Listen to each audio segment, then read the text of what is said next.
ଆଲୋ ବିନି କୁଆଡେ ଗଲୁ ତୁ? କଣ ହେଲା କାଇଁ ଏତେ ଜୋର ଚିଲ୍ଲଉଛୁ?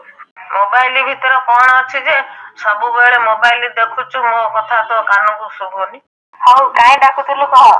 ତୋ ବାପା ଅଫିସରୁ ଆସିଲେଣି, ତୁ ଶୀଘ୍ର ବାହାରି ପଡେ। ବଜାରକୁ ଯିବୁ, ରଜ ପାଇଁ ନୂଆ ଡ୍ରେସ ଓ ମୋ ପାଇଁ ନୂଆ ସମ୍ବଲପୁରୀ ଶାଢୀ ଆଣିବୁ।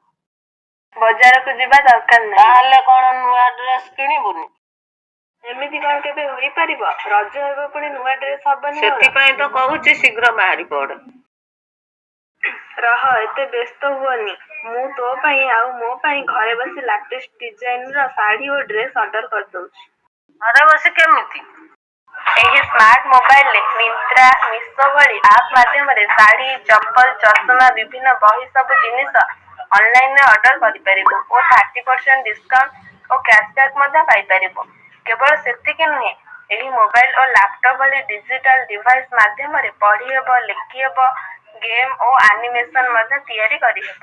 ଆଲୋ ଆଲୋ କି ଡିଜିଟାଲ ଯୁଗ ହେଲା, ଘରେ ବସି ଏଇ ଡିଜିଟାଲ ଡିଭାଇସ ସବୁ ହୋଇପାରିବ।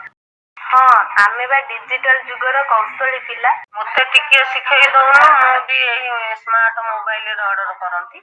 ହଁ, ଏବେ ଶିଖେଇ ଦଉଛି। ଆଉ ବଜାରକୁ ଯାଇ ଟାଇମ ୱେଷ୍ଟ କରିବାର ନାହିଁ କି ଉଚ୍ଚତର ଦୁର୍ଘଟଣାର ଶିକାର ହେବାର ନାହିଁ।